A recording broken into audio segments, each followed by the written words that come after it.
Let me tell you how we made it to UAB. While at the local hospital, they had us on hospice and palliative care, and it called everyone to come and say goodbye.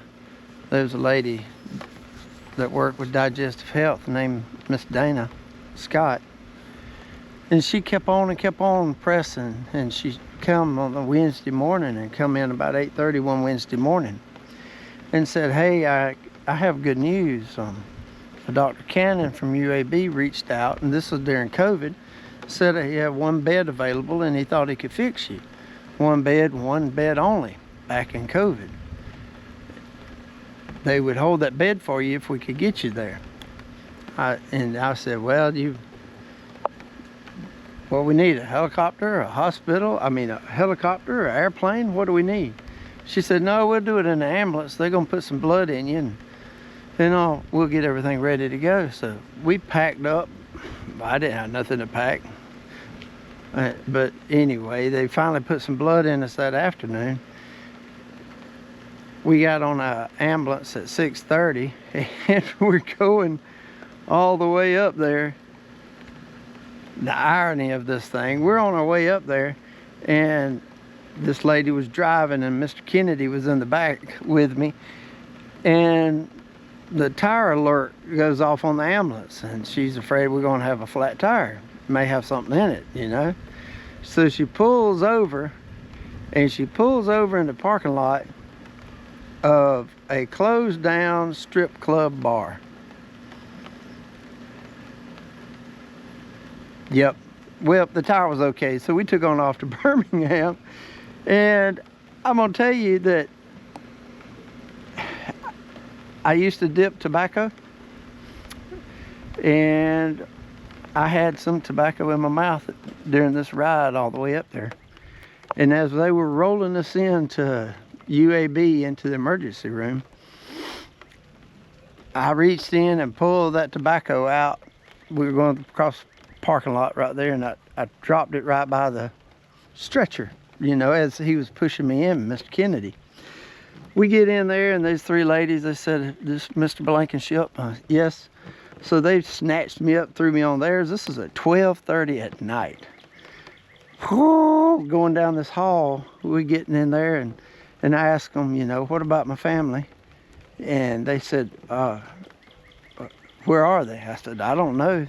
My wife was in the car behind us. Oh, well, somebody will take care of them. They'll be okay. And they're knocking me out doing tests at 12:30. I don't know. We go through test after test after test after test after test.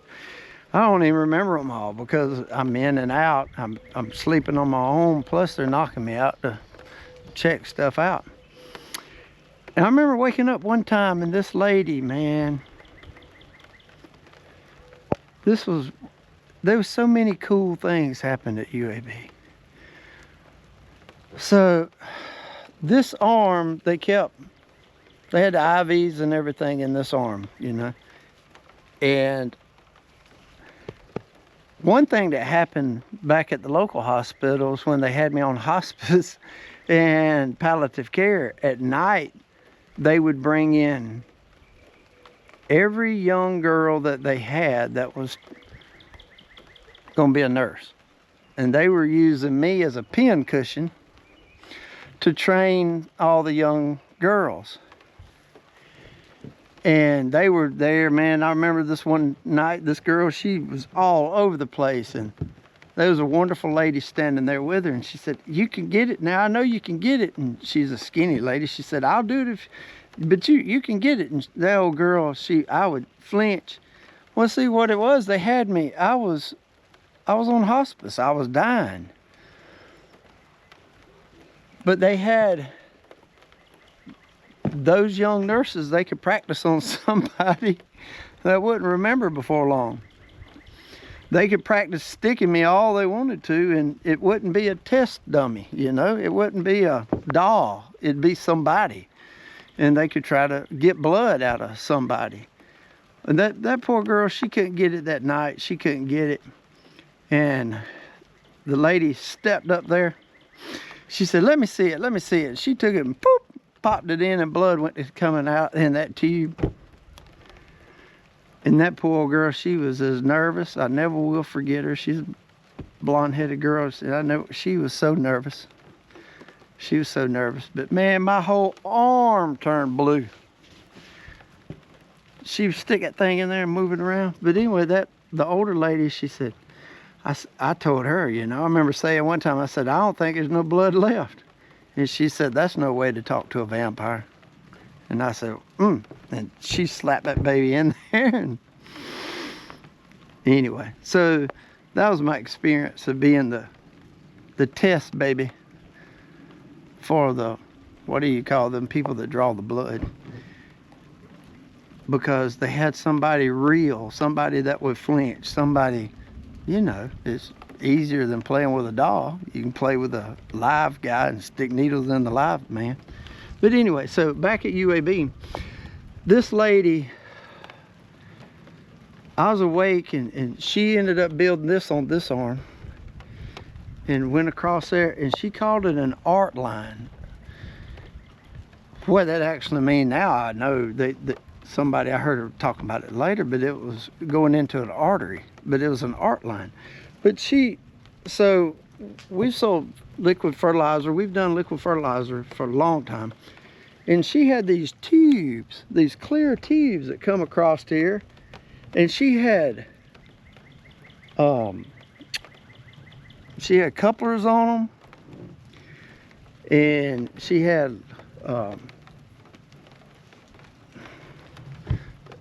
two T-joints, couplers, an elbow, and it came off. And then it had a port over here and a port over there, and they even had ball valves in them. Coolest thing I've ever seen, to have a whole liquid system, liquid transferring system coming out of my arm. It was plastic coming out of my arm. Just went over here, and man, as she had that thing, bad boy there, all taped up and this, that, and the other. And I never will forget that she was so proud of that. And the ladies that worked with her, man, they were so proud. Then they went to sticking them in over here where they didn't have to stick me no more. They'd stick it in over here and turn this ball valve, and psh, put some medicine in, or either put one over here and turn this ball valve and turn this one off. That poor girl. I remember that night, there's another lady come in on a different shift. She started trying to figure that thing out, and she couldn't figure it out. And I was trying to tell her that, no, it's a ball valve. You turn that ball valve right there, and when you turn that ball valve, you stick your medicine in right here and turn that ball valve. It'll be all right. That lady spent, she had my arm out on the table over here, and that lady spent about 3 hours building this thing. I watched her. She said, oh, this ain't going to work. And that woman snatched that thing off of my arm. She went to cutting that tape off, and I never will forget, she carried it over and threw it in the trash can. I thought that was the coolest thing. But anyway, it's in the trash. So she pops her needle in, and we're off again. So we do test and test and test and keep test and keep test. I'm going to tell y'all about some great people there. I said I was going to tell you some great people at UAB. So Dr. Cannon and the transplant team, there was Dr. Cannon, Dr. McGuire, and Dr. Q was watching my kidneys, because you know my kidneys have quit too. And they were watching all these numbers, man, great folks, okay? And the nurses that were in there are awesome, man. They would take care of you and all, and they did everything. And I just don't remember a lot leading up to the transplant. I remember being sick, and I remember being in a room one time, laying there looking, and they had 3 TV screens. And there was another doctor on this TV screen from Philadelphia.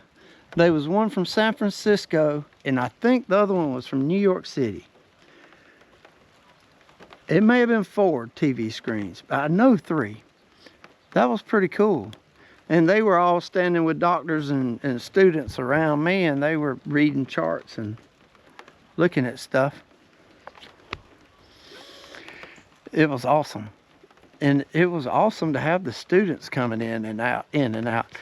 You knew when they come, there would be about 4 or 5 of them, and here they come with their laptops, and they'd be in there. Hey, that was awesome. We also went on these tests in that room. One day this girl walked in, and the nurse come in, and well, the nurse come in and told me the lady was coming in to put in the port down in me, where they could start dialysis. Me and my wife always talk to these people, and laying there, this girl comes walking in, and she super nice lady, and I cannot remember everybody's names, but so she said that she was employed with MIT and UAB, and she flies around to do this procedure that she was fixing to do.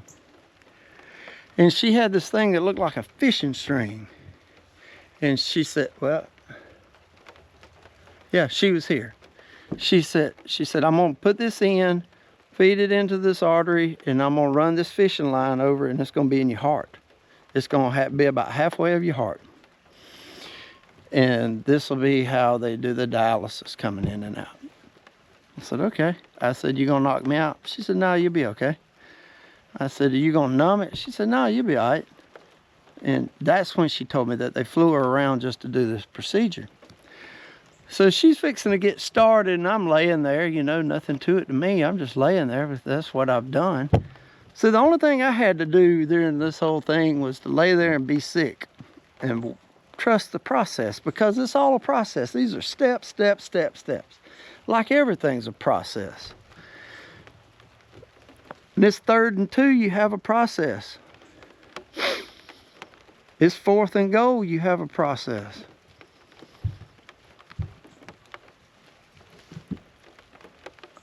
She was sitting there working on that, and by the time, I remember, because I was laying this way on my head on the pillow, about that time the door opens up and the nurse walks in. She said, hey, there's 2 students out here want to see you do this, perform this. Is it okay? Yeah. And she said, yeah, sure, tell them to come in. These 2 young girls come in, and and they're talking, we're studying this, we're studying that, and we really like this, and we want to see this, and yeah. And so she's sitting there, you know, so she goes in, and she's just sitting there talking to them. She pokes this thing in me. I don't really feel it. And she's sitting there pushing this line into my neck, and she said, yeah, this is the only little tricky part. And those girls are standing on this side of the bed. She said, this is the only little tricky part. We have to feed this down through here, and you have to be real careful, because you're going through between the aorta and the jugular. And if you nick one of these, he'll bleed out before we can get somebody in here. Ooh, dog, what you talking about? I ain't even breathed for the rest of the thing. I never moved. I just laid there looking at these 2 young girls over here. And she just sat there doing it and talking. She said, all right, I'm in there. And she puts this port thing on there, and she said, yeah, how are you? I said, fine. She said, okay. And we talked for a minute. She said, okay, I have to catch a flight. And so on out the room she was. That was awesome. Medicine, man, medicine. I'm telling you what these people are doing up there. God. Bless it. So we come on through that. It's another night or so. And to get on the transplant list, you have to have the colonoscopy. We've already met Dr. Cannon at this point. He come to the room one morning. Thursday morning, after that Wednesday night, he comes in there and he says, hey, I want you to walk with me. And I remember there was a lady from Arkansas.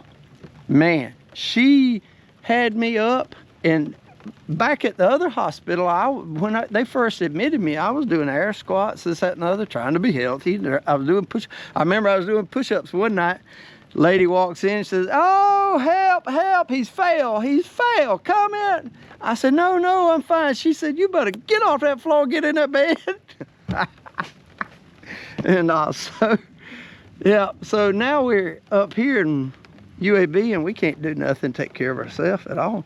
And this young lady from Arkansas comes in there and she says, "You get out of the bed, we're gonna do this and all." And there was this toilet thing, you know, they slid up by the bed. And man, I sat down on that and stood up 3 times, and I'm telling you, wore out.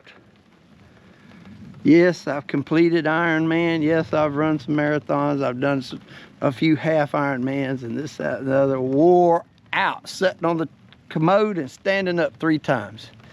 I was laying crossways on the bed. I wasn't laying long ways. I was laying crossways across the foot of it. Door opens, this gentleman walks in, had on this big white coat. He's looking at me there. He said, "Come on, take a walk with me." I said, "Oh, no, man, I'm good." This lady from Arkansas, she just come in here, and I'm telling you, she was physical therapy. She sat over here talking for a little bit, and she has wore me out. I'm done. He said, "Well, I really need you to get up and walk with me." I said, I'm tired, man. She had me sit down and up and tried to pick my legs up, and they feel like blocks. He said, "Well, get up and walk to the door with me." I said, He said, "Can you get up and take a step?" And I looked at him and I said, I looked at my wife and looked at him and I said, "Give me my socks." Oh, they have them pretty yellow socks or whatever with them little skid pads on the bottom, or them socks. I said, give me my socks. They're not paying money for second place. We put them on, and me and him walked out. We walked to the door, out the door. We walked all the way around that hall, whatever floor we were on. And I remember meeting 2 guys. 2 guys were walking as we met these 2 guys. One pot-belly guy, and he was saying he was fixing to have a liver transplant. We talked for a second, and we back in the room. I later discovered that was Dr. Cannon. I feel like that was one of the tests to see if I was going to be able to handle what I was fixing to go through. If I was going to be strong enough to handle this. Get down, baby. I'm telling you. So we do that. We have some more tests. We go to drinking that stuff for the colonoscopy, that gallon of stuff. You figure if you have a liver transplant, they can do something. Look, I can't tell you the last time I chewed up and eat anything, but they had to make sure you cleaned out. I go to drinking that gallon of stuff. And this was Thursday night. It was late that night. And I'm sitting there and I start spitting up. And I spit up a little bit of blood. And everybody's nervous, whatever, go to hollering for a doctor or somebody, and nurses, they come in there and they go to looking for a doctor. Well, it was like midnight or 12:30 or something other, when the only doctors then were, the rest of them were going home sleeping. You know, they have to sleep too.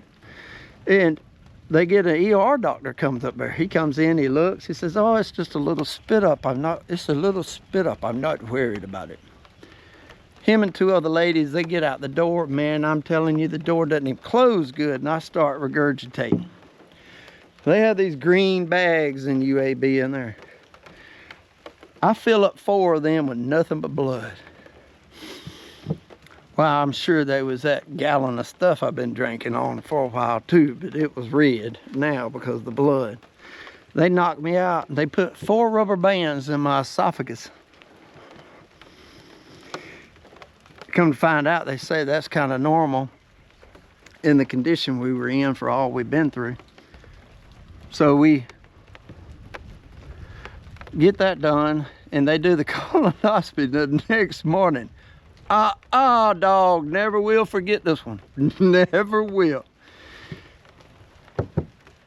They had me on a table down there, and there was a nurse, there was a man with me.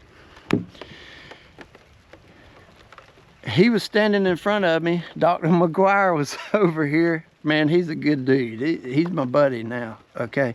When I go for my yearly checkup now, he comes checks on me. So we're standing there, or I'm laying there. I'm laying on my side like this. I'm laying on my side. Man, he starts doing that, and they said, look here, we can't knock you out for this. Now, I've been put through everything else. I was a test. I was a pin cushion at the local hospital. Yeah, well, if a liver comes, which they had said that the suspicion or whatever, they had said that they had a liver coming, but it had hepatitis. That would just mean more medicine, extra medicine the rest of your life, but you would live. No, so if the liver comes, then we can't have this anesthesia messing with anesthesia during the procedure. Okay, I'm laying there. I don't know what he does. It felt, you know, Mama used to have that blender thing. There's a handheld thing, had them two little prongs and they turned, it felt like one of them back there on my derriere. And I was just, the whole table was vibrating. I was just, and I looked at that guy, man, I'm crying like a baby. I said, you gotta give me something. He said, I can't. I said, you gotta give me something. Give me some, he's holding my arm with that IV. I said, give me something, man, give me something. You got to give me something. Oh, the pain's so bad, it's so bad. Give me something, give me something. He said, I can't. Please, I can't. That sucker got down again. I reached up there and I grabbed him right here and I pulled him all the way down to me. I had a hold of him right here. We were like nose to nose. I said, you gotta give me something for pain. By that time, Dr. McGuire said, I'm done. And oh, Jesus. Give me something for pain. Look, I need a drink for the ride back to the room. While y'all pushing this stretcher back to the room, you got a cigarette or a drink or something. Man, I need something for the ride back. That was always fun because you met the coolest young people that would push you for all these tests. Man, you sit there and talk to them. There was a young skinny guy, I cannot remember his name. Man, we talked about everything. Good dude, real good dude.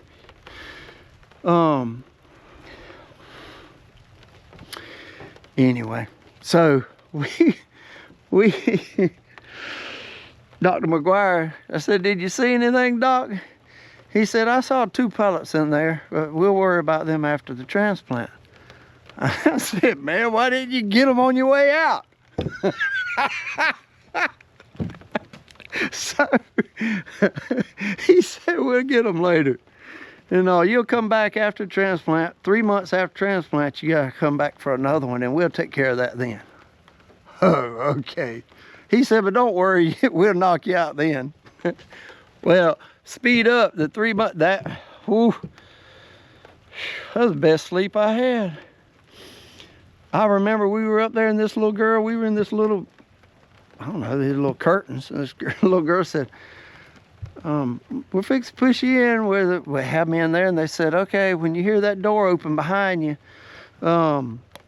you'll be out. I heard the door open, I heard 1, 2, 3, that was it. The next thing I remember is this young girl was saying, sir, would you like a Diet Coke or a regular Coke? Man, I felt like, what's that, Sleepy or whatever on the 7 drawers? Man, whew, that was good. Sleep. All right, so back up to get back into this story. We do have the colonoscopy. We do make the transplant list. They tell us to wait for the weekend because weekends become like organ harvest seasons. You know, there's increased accidents and all. Saturday, Alabama was playing Florida on football, and I just know I remember being awake and the football game was on TV, and the nurses would come and watch the ball game, check on you, and then they'd go and the next one would do the same. Well, it's University of Alabama, Birmingham, so anyway. We were sitting there get a call that night, 11:57. There was an accident locally there. And the accident, a person was a donor. That person ended up having what they said was the perfect liver for me. It was the perfect shape, it's the perfect size, perfect blood type, no hepatitis, no disease. Everything was intact. It was even perfect color for my body. I said, make it happen, Captain. We go through the surgery. I don't remember. I remember people ask if you saw a light. I do remember, and people, you want to know if people can hear what you're saying when they just lay in there? Mm-hmm. So I'm laying there, and I remember it was white, just snow white. Everything was bright and white. And I had some instance where I thought I could remember some of the parts of a surgery, but I don't know. I just know after I was hurting, my rib cage hurt so bad. I asked Dr. Cannon, I said, I felt like you had to pull up on my ribs right here and pull up. He said I did, to get stuff in and get stuff out.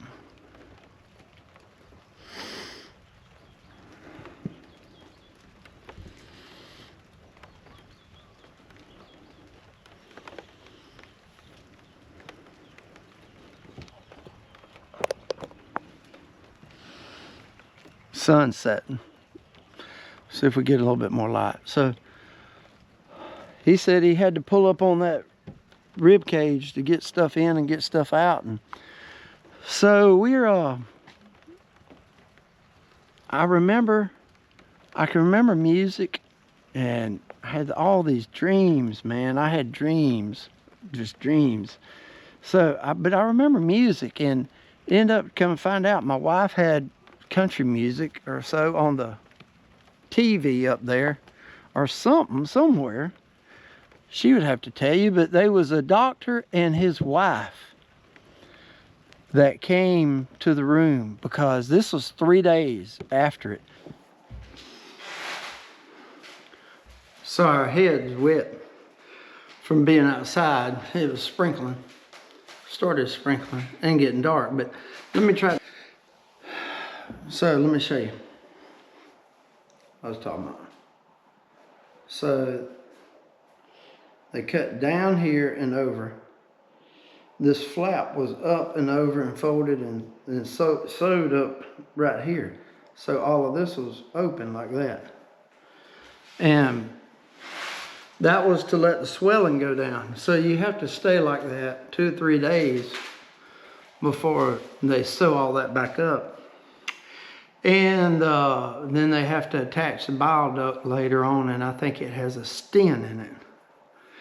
But what I was saying is, this doctor and his wife, they go around to people who they're not sure is going to wake up. They go around, they do what I was told is a music therapy. So they came in there, and I can remember, but it was like, some reason to me, it was dusty and all. But they had like a guitar or so, or a little mandolin or something other, picking, and maybe a tambourine, and they would sing songs. But I remember people, my family was telling me that they asked what music I like, and I like all kind of music, but they ended up singing a Willie Nelson song, and I sang the whole thing word for word. They sing another song, I'd sing the whole song. So there is something to that music therapy, promise, because I can remember it. I can remember it. I think that was a starting to come back thing. I can remember that so much. And we're still there. They finally closed that flap up and put all these staples in sometime, but I don't know. I wake up and they have my wrist, each wrist tied to the side of the bed, and my ankles tied to the bed. At UAB, anywhere I was, it was, I think it was in ICU, but they were still doing tests on me.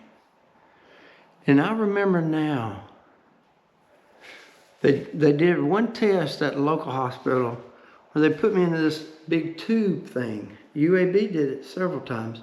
They put me in this big tube and they slide you in there. And it's like all this air and it, man, I found the most peaceful place.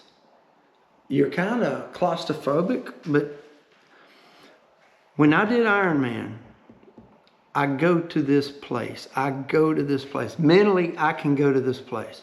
Mentally, I can pull out and I can go to this place.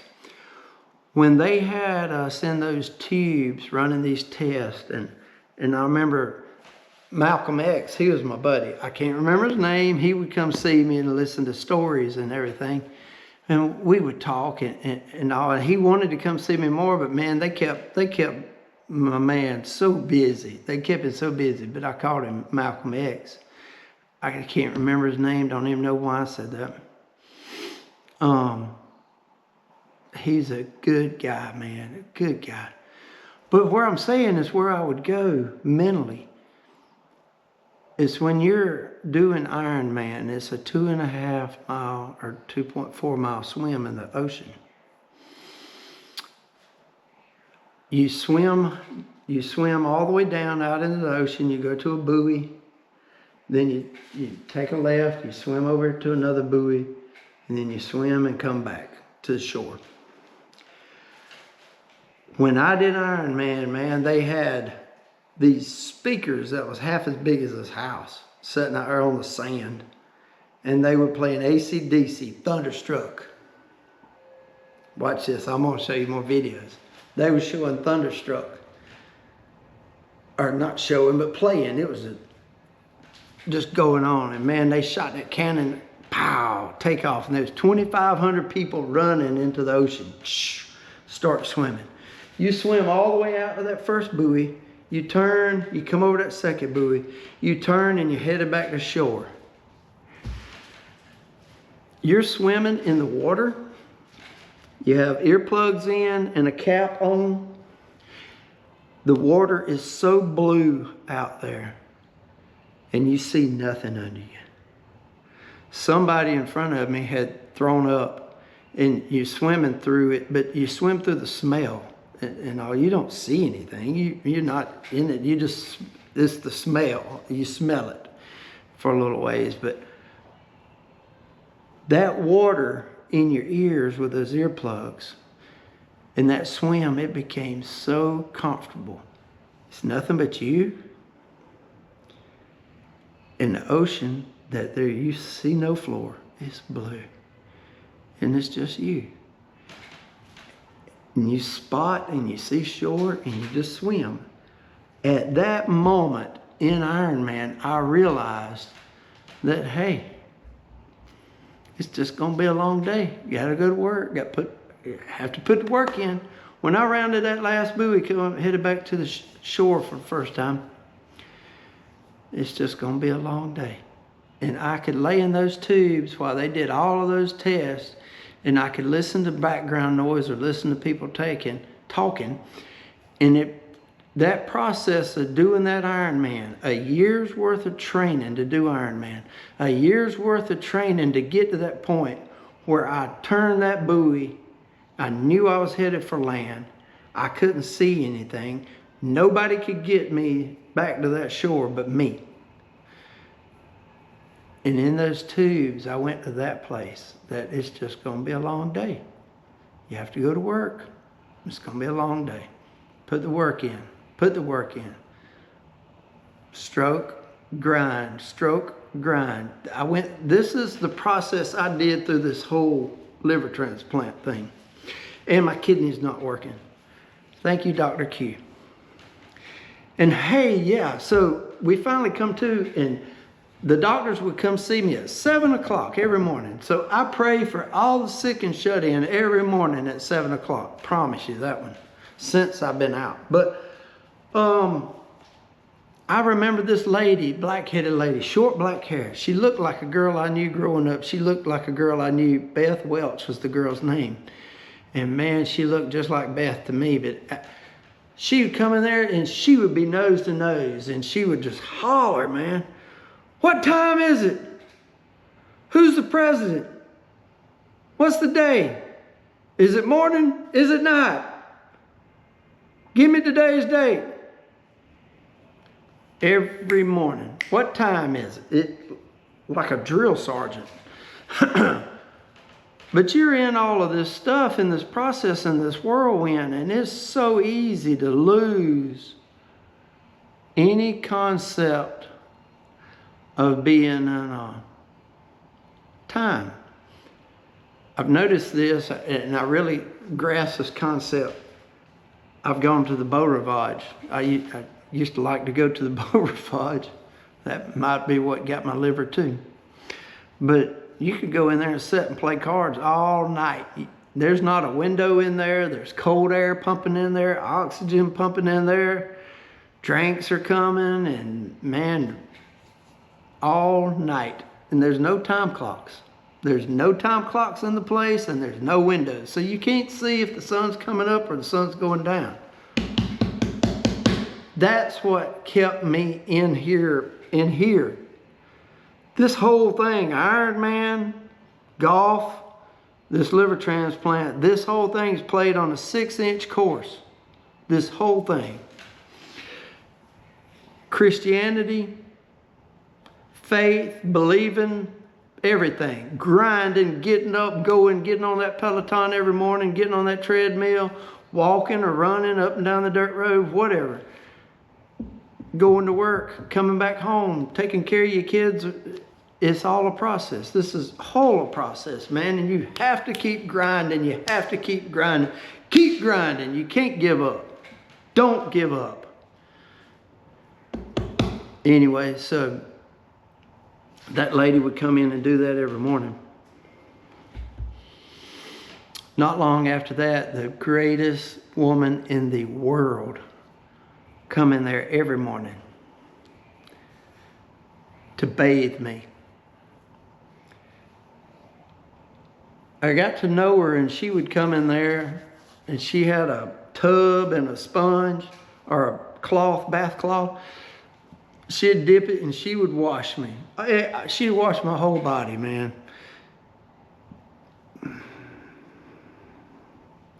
We would sit and talk. She raised her grandkids. She lives there in Birmingham. I don't know her name. I've tried to reach back out to UAB on some of this stuff. I don't have social media. But man, I wish I could know that lady. There's several people I wished I knew. I wished I could do something for them for what they did for me that were in that hospital. I'll never be able to repay my donor or my donor's family. I'll never be able to repay them. The belief that what they did to sign up as a donor is amazing. They knew that God didn't need the organs in heaven, that He has good ones if we have to have some. But they knew that to leave those organs here, that somebody need them, but God doesn't need them, not in heaven. And my donor's in heaven. Ain't no doubt in my mind. I tell everybody that it's personal to me because somebody died for me. Somebody died for me to be here right now. I would not be here. I was on hospice, palliative care, the whole 9 yards. I would not be here if I did not have a donor.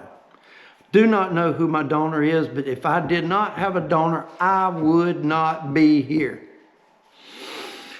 I don't know how you feel about being a transplant or a donor or whatever, but if you please be an organ donor. Please, please. It's brought me to the point to sit here and tell you this here whole story, to tell you that it's worth it. And Miss Dana Scott, for what she did to reach out to Dr. Cannon, and Dr. Cannon to say, hey, I have a bed. And for UAB to say, yes, bring him up here. Bring him up here. Woo! So back to where we were, the lady, she washed me every morning, and she'd come in there and she'd put that tub between my legs, and she'd say, all right, tell me some stories. What'd you do last night? And I'd start telling her about dreams I had. I remember I told her one time, I said, I swam across the Mississippi River. She said, what'd you do that for? I said, because I just wanted to see if I could. Well, what'd you do then? I said, well, I went down, I climbed up this here tree, and I cut this big limb down, and I went to fishing, and I caught some catfish and a turtle. She said, what'd you do with them then? I said, you cleaned them and cooked them. Oh, no, not me. I ain't cleaned no fish. I ain't cooked no fish. I said, yes, ma'am, you did. And that turtle, too. Oh, no, I know I ain't cooked no turtle. I said, yes, ma'am. And we eat them. You eat them. I know I ain't cleaned one, and I know I hadn't eaten no turtle. No. So we always had stories every morning while I got my bath with her. I always had stories with her. I miss her. I hope someone tells her whatever it is she's doing, and I know she believes in Jesus. We talked about stuff like that. And Malcolm X, him too. Man, but there was a girl who stayed with me every night. I don't know her name. She was a young girl. I think at the time she was 24, but she stayed with me every night. So my wife had to go out to the motel. Her and my mom had to go to the motel every night. And this young girl stayed with me every night, and I called her Popsicle. And because everyone would leave my room, I could eat popsicles. Oh, and I had this blonde-headed nurse during the day. She'd bring me a Diet Mountain Dew. Whew, I'm going to get somebody in trouble. That Diet Mountain Dew, man, that's the ticket. But Popsicle, man, she had this smell good stuff, that some stuff that put in the room. And I'm sure I wasn't the most pleasant smelling thing, because my body weight was 115 to 120 pounds. I'm 200 pounds now, 4.5 years later. That's what my body weight was, 115 pounds. And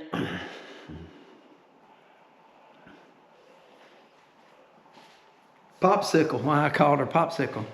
Everybody would walk out of my room, they'd go out this door, and there was these big blinds, so I could see in the hall, because that's where the students would come and look through those windows with their laptops, and they'd be looking at you as the doctors were in there doing the doctor thing. Dr. Q and Cannon and that lady, what time is it? They would all be in there. So Popsicle at nighttime, she stayed with me at night. But the ladies, my nurses during the day, they would all go out the door and they'd turn to the right. Then they'd come back with a popsicle.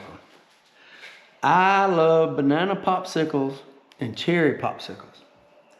My most favorite thing, and I'm going to send you a video, as a kid, we used to have an ice cream truck that come through our subdivision. I'll tell about my youth later. But I always would get an Astro Pop off of it. You know, the popsicle that's red and white and blue. Some kind of good right there. So anyway, so Popsicle, she'd always ask me, you want a popsicle? And she could tell, too, that I laid there looking at those things, had my wrist. They had my wrist tied down to the sides of the bed, and I'd lay there, and I would try it with my thumbs, and I felt like a cowboy, you know, when you were a kid watching cowboy shows, and they tied you, they tied you up in a chair in a room. And you always try to get the knot undone. So I was trying to get that thing undone, and I did get one loose one night. Bless her heart, I convinced her to let me have one arm finally one night, and she did let me have one arm, And I didn't pull those ports out. I didn't pull these out. They had tubes coming out of my side for my bowels. They had tubes coming out of my side for my bladders, my kidneys, from my bladder, I guess. They had a big tube going in my nose. That's how they fed me. That's bad, guys. That thing's bad. I know you have to eat, but this tube, my sinuses are still jacked up from that thing. But they had this tube in there, and you could lay there, you'd just be laying there, and this machine, and you listening to the dialysis machine running all the time. And I would think again about swimming that Ironman, or either being on that bicycle in the wind going by years. But the bike's 112 on that. But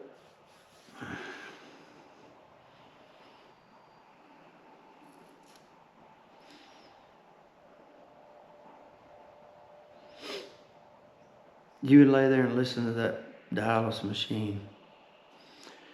And then all of a sudden you'd hear,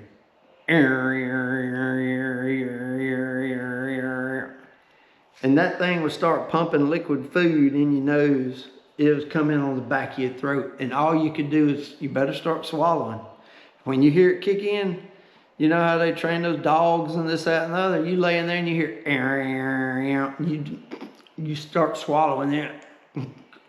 Because, man, that stuff feel like it'll choke you down. But anyway, that's how you fed you. But Popsicle loved this girl, man. I wished I knew where she was. But she became a transplant nurse in the ICU because her aunt had to have a transplant. Anybody knows her, say hello. Tell her thank you. The lady who washed me every morning, give them my number. And I'll post my phone number if I could talk to these people and find these people for what they did for me.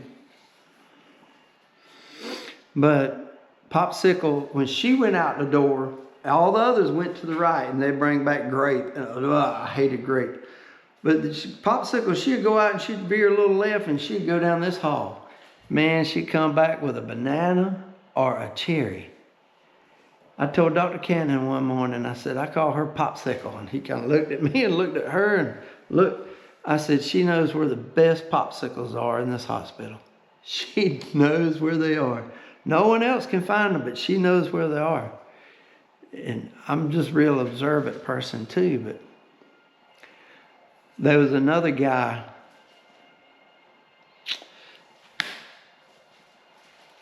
We went and watched a movie, and it was about a young boy that got burnt or something other, and it was, I can't remember, the St. Louis Cardinals or something. But anyway, let me tell you about this guy, man. And I saw this part of the movie at church, and I was over there bawling, crying like a baby. But I was laying there one night, and the door opened, and each night this man would come in my room about 2 o'clock in the morning. And they was out hallway lights that come through the windows, you know, but no lights in the room. That door come in, and this guy, like, here's the top of the door. He ducked and come under it, and was standing in the room. I looked up at him. I said, man, you're a tall drink of water. He just looked down at me and said, oh, come on now, Mr. Scott. He said, oh, come on now. I said, yeah, you are. How tall are you? He said, I'm 6'7". But he come in there at 2 o'clock every night and cleaned. He picked up all the trash and cleaned that room, took all the trash out of it, the good, the bad, everything. He cleaned that room for me every night at 2 o'clock. We would talk. I don't wish I was back in there, but I wish I could go and tell stories with the lady that bathed me. I wish I could go see Malcolm. I super duper wished I knew each one of these people. And Popsicle, man, I need some thank yous. But this guy, 6'7", gets up all these trash bags. He lived downtown Birmingham. worked at UAB.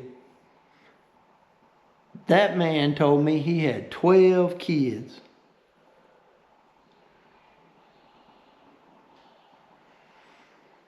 That's a good man. It's a big man, a good man.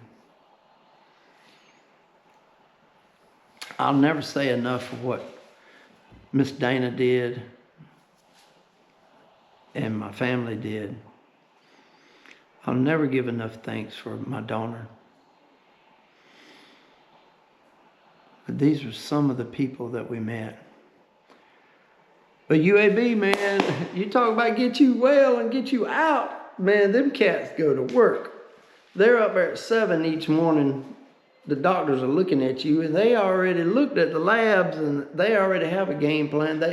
That doctor meets with a whole bunch of other doctors, and they all talk about everybody to get a best game plan.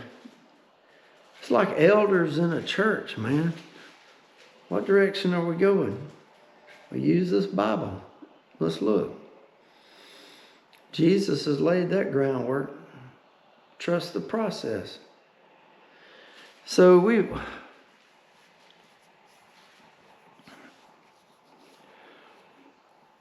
they finally say, I have a video when they wheeled me out of NICU.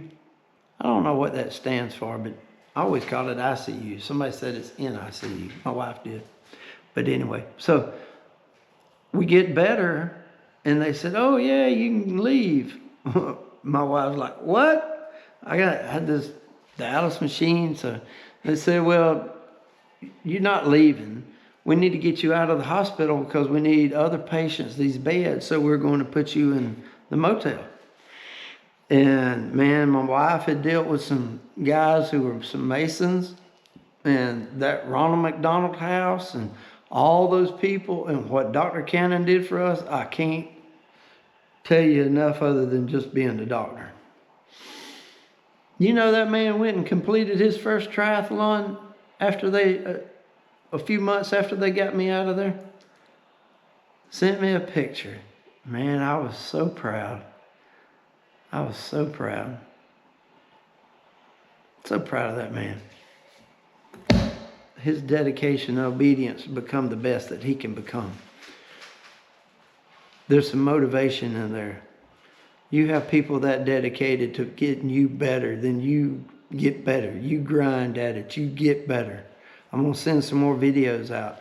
So while we were out, there's a video I'm going to send some chants that were going on. I'd like to get this out there. No one's seen this video. I want to get this out there.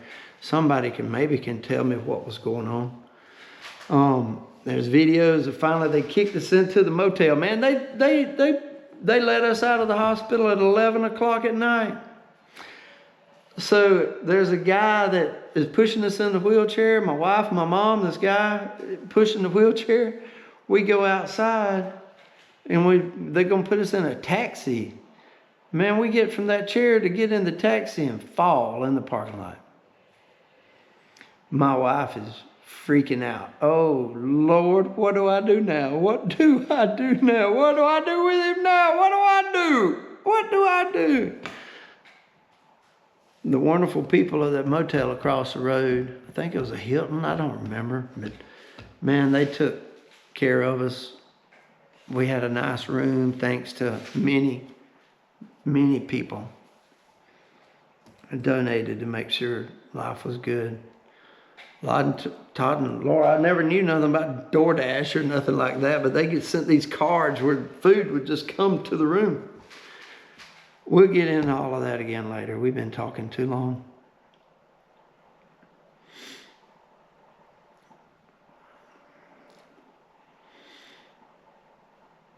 We started exercising, and we had this guy that came with physical therapy.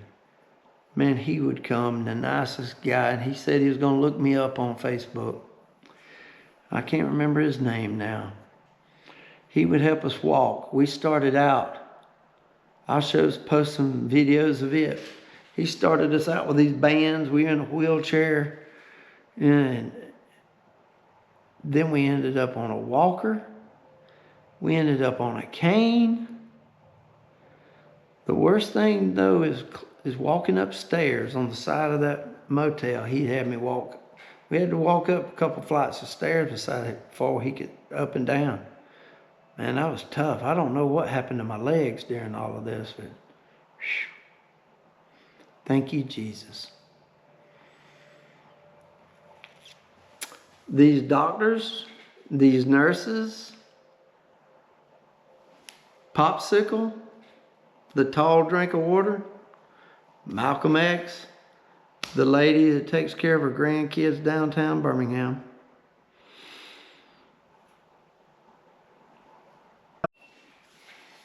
I asked Dr. Cannon, I said, Dr. Cannon, what do you think got us to this point? Was it 50 years of good, clean living?